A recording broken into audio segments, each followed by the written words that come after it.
Assalamualaikum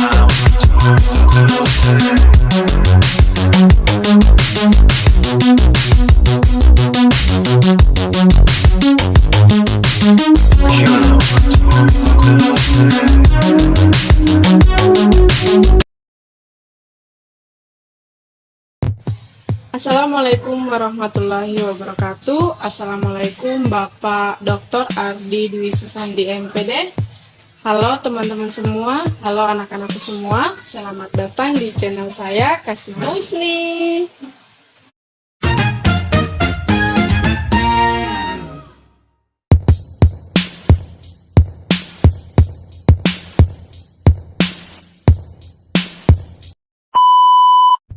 Di video kali ini saya akan membahas atau memaparkan materi mengenai taubat. Karena ini adalah tugas akhir dari Pak dosen pengampu mata kuliah kreatif konten, sekaligus materi untuk siswa-siswaku, anak-anakku.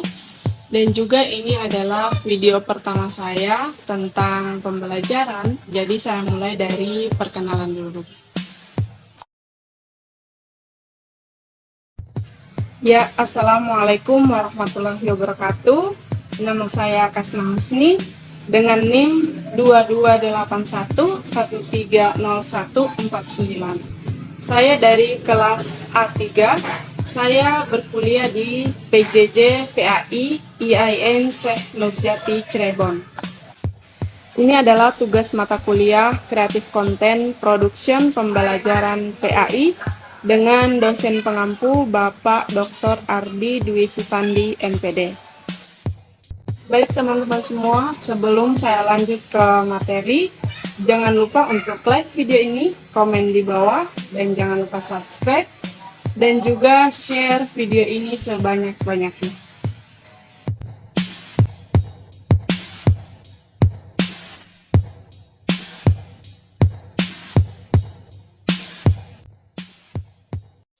Bismillahirrahmanirrahim.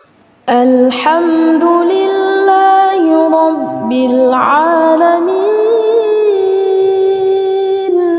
Ar-Rahmanir Rahim Maliki Yawmiddin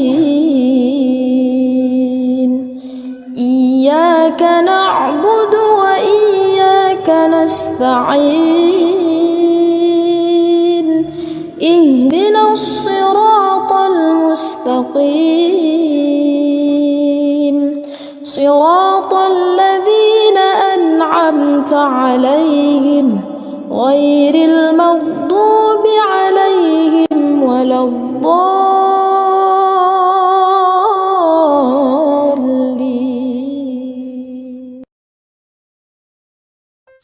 Selamat pagi teman-teman semua, selamat pagi anak-anakku. Bagaimana kabarnya? Semoga kita semua hari ini dalam keadaan baik-baik, dalam keadaan sehat walafiat dan sejahtera selalu.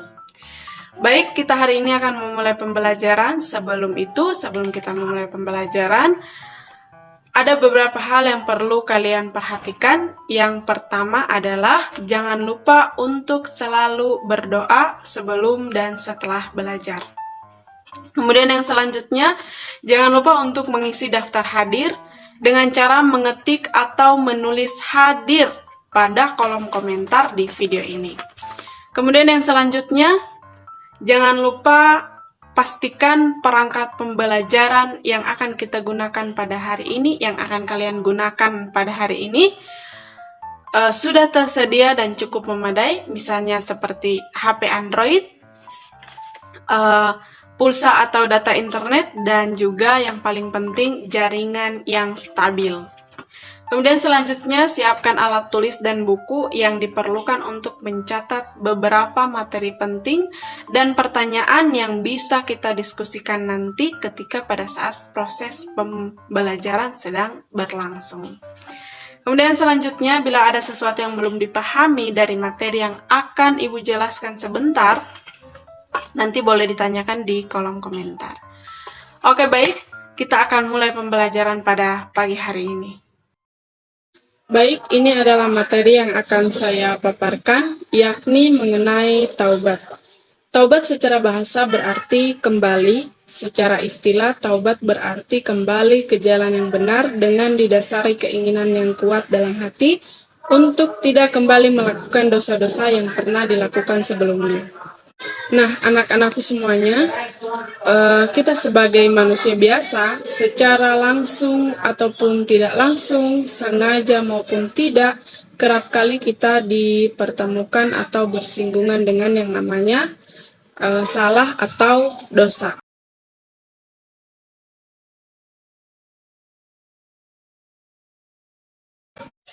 Anak-anakku, kita sebagai seorang muslim, Allah Subhanahu wa Ta'ala sudah memberikan kita jalan seluas-luasnya untuk memperbaiki kesalahan itu. Dengan apa? Dengan melalui satu pintu yang disebut dengan taubat. Allah adalah zat yang maha menerima taubat. Anak-anakku, jika taubat kita betul-betul dilakukan dengan taubat nasuha, apa itu taubat nasuha? Yakni taubat yang jujur.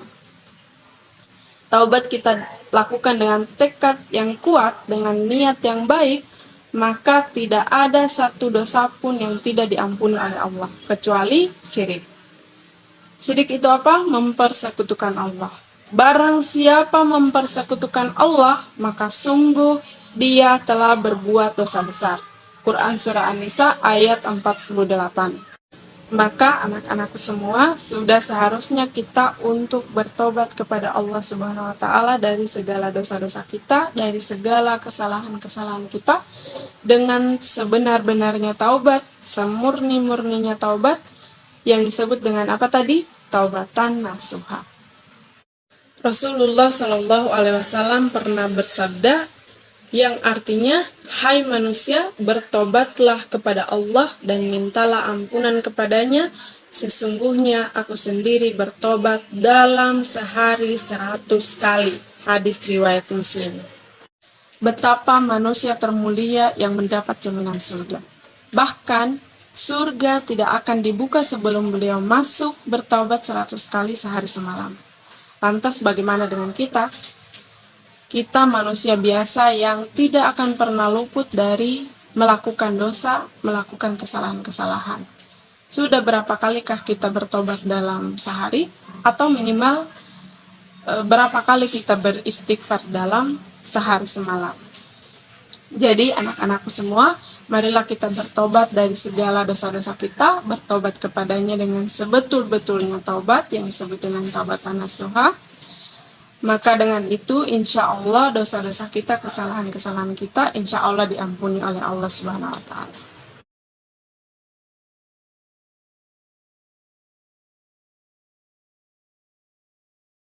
Kemudian yang selanjutnya adalah jenis dan syarat taubat. Yang pertama, taubat menyangkut dosa terhadap Allah Subhanahu wa Ta'ala. Imam Nawawi mengatakan bahwa ada 3 syarat dalam melaksanakan taubat yang wajib dilakukan oleh setiap muslim atas dosa yang dilakukan apabila maksiat itu diantara manusia dengan Allah dan tidak berhubungan dengan hak sesama manusia atau hakul adami. Maka ada 3 syarat. Pertama, meninggalkan perilaku dosa itu sendiri. Kedua, menyesali perbuatan maksiat yang telah dilakukan. Ketiga, berniat tidak melakukannya lagi. Apabila tidak terpenuhi 3 syarat ini, maka tidak sah taubatnya. Kemudian yang kedua, taubat menyangkut dosa terhadap sesama manusia. Imam Nawawi menyebutkan ada 4 syarat, yaitu pertama, meninggalkan perilaku dosa itu sendiri, menyesali perbuatan maksiat yang telah dilakukan, kemudian berniat tidak melakukannya lagi. Keempat, membebaskan diri dari hak manusia yang dizalimi. Dengan cara apa? Yang pertama, kalau misalnya menyangkut harta, maka dengan cara kembalikan harta itu. Kemudian yang kedua, kalau menyangkut non-materi, misalnya menggunjing atau misalnya menggibah, menyinggung, memfitnah, maka meminta maaf kepada yang kita zalimi. Anak-anakku, jika kita meminta maaf kepada orang yang kita zalimi, itu mungkin membuat kita terhina atau kita merasa terhina di hadapan teman-teman kita yang lain. Membuat kita terhina di depan orang lain. Tapi itu tidak akan membuat kita terhina di hadapan Allah Subhanahu wa taala. Bahkan itu justru akan membuat kecintaan dan kedekatan kita sebagai seorang hamba dengan Tuhannya, dengan Allah Subhanahu wa taala. Karena sesungguhnya Allah mencintai orang-orang yang bertobat dan mensucikan diri, sebagaimana dalam firman-Nya Quran surah Al-Baqarah ayat 222, Innallaha yuhibbut tawabina wa yuhibbul mutatahhirina. Sesungguhnya Allah menyukai orang-orang yang bertobat dan menyukai orang-orang yang mensucikan diri.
Secara langsung, adapun bentuknya yakni taubat, pertama taubat.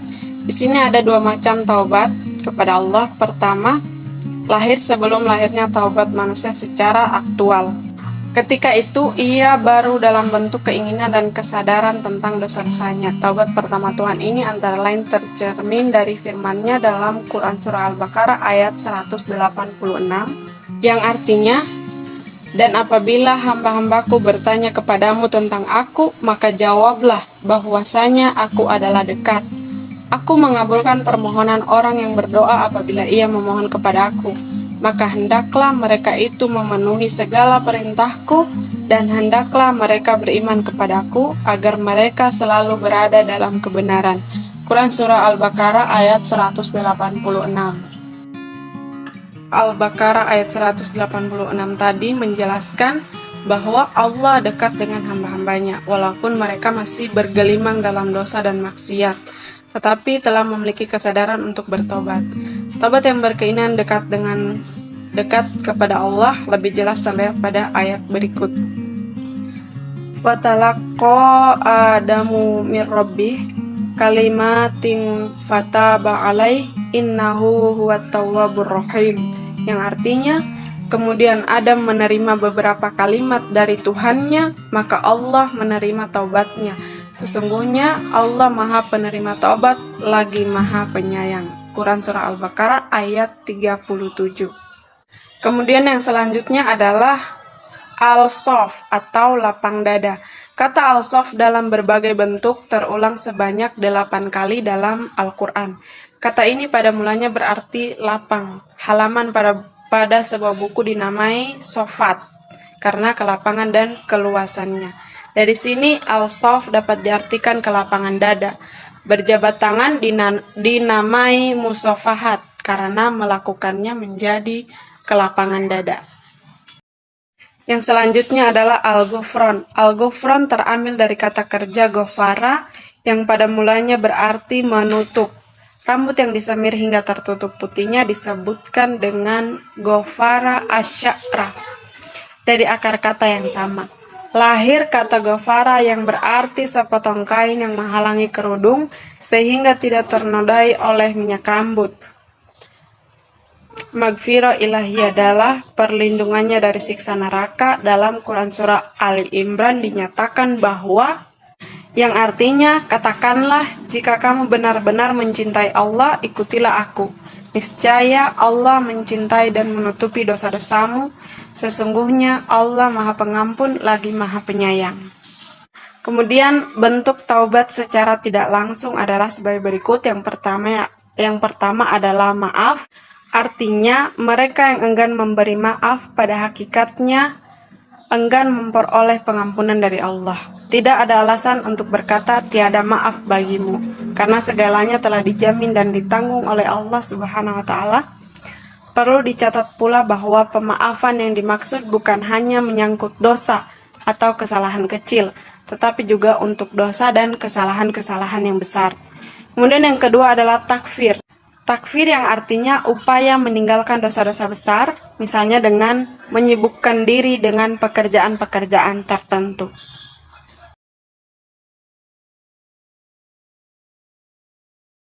Yang selanjutnya adalah penjelasan tentang unsur-unsur yang menciptakan hakikat taubat. Dari penuturan Al-Ghazali dan ulama lainnya dapat ditarik pengertian bahwa hakikat taubat yang diperintahkan Allah Subhanahu wa taala bagi seluruh kaum muslimin agar mereka beruntung, serta memerintahkan agar mereka bertaubat dengan taubat nasuha yang terdiri dari beberapa unsur dan faktor yang tiga itu tersusun secara berurutan satu sama lain.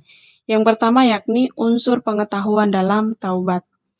Unsur pertama adalah unsur pengetahuan, yang tampak dalam pengetahuan manusia akan kesalahannya dan dosanya ketika ia melakukan kemaksiatan kepada Robnya, serta matanya terbuka sehingga ia dapat melihat kesalahannya itu, melepaskan sumbatan dari telinganya sehingga ia dapat mendengar, dan mengusir kegelapan dari akalnya sehingga ia dapat berpikir. Dalam setiap kesempatan kembalinya dirinya pada fitrahnya, saat itu ia akan mengetahui keagungan Robnya, kemudian makomnya dan kebesaran haknya, juga mengetahui kekurangan dirinya, mengapa ia mengikuti syaitan, serta kerugiannya yang jelas di dunia dan akhirat jika ia terus berjalan mengikuti perilaku iblis dan tentaranya. Kesadaran jiwa adalah pangkal pertama bagi bangunan taubat. Dialah yang akan mendorong hati untuk menyesal, kemudian bertekad untuk meninggalkan dosa itu. Lidahnya beristighfar, kemudian tubuhnya mencegah dari melakukan dosa-dosa itu. Inilah yang diperingatkan oleh Al-Quran dalam firman Allah Subhanahu wa taala yang artinya, dan orang-orang yang telah diberi ilmu meyakini bahwasanya Al-Quran itulah yang hak dari Tuhanmu, lalu mereka beriman dan tunduk hati mereka kepadanya, kepada Allah Subhanahu wa taala. Quran Surah Al-Hajj ayat 54.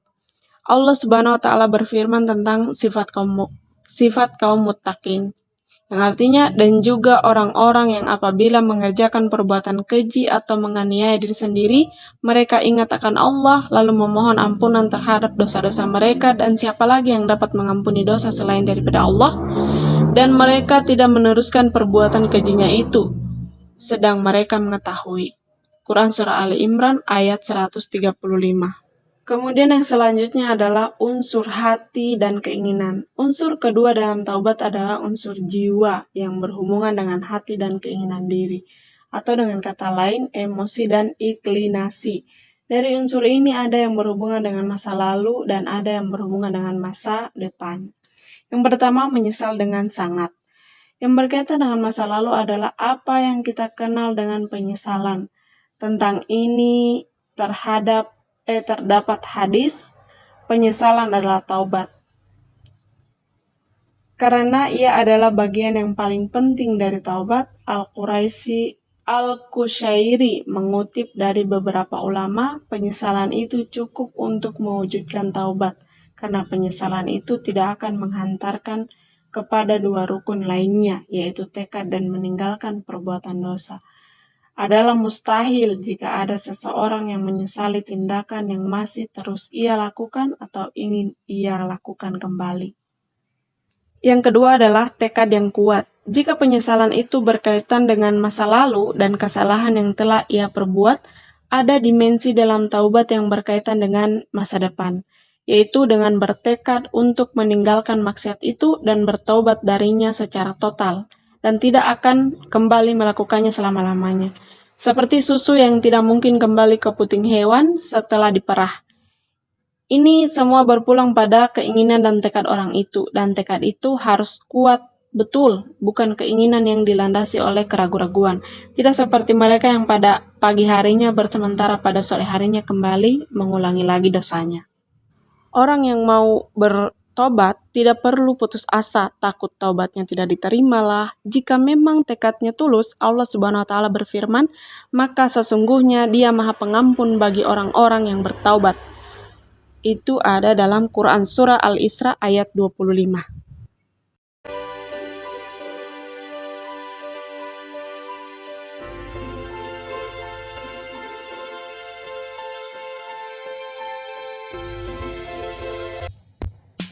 Baik, itu adalah pemaparan materi dari saya. Semoga bermanfaat untuk kita semua, bermanfaat bagi diri saya pribadi, bermanfaat bagi anak-anakku semua, bermanfaat bagi semua yang menonton video ini. Dan terima kasih juga sudah menonton video ini sampai selesai. Terima kasih juga untuk like dan juga komen dan juga subscribe-nya. Dan jangan pernah bosan untuk menonton video-video saya selanjutnya. Saya akhiri, billahi fisabilil haq, fastabiqul khairat. Wassalamualaikum warahmatullahi wabarakatuh.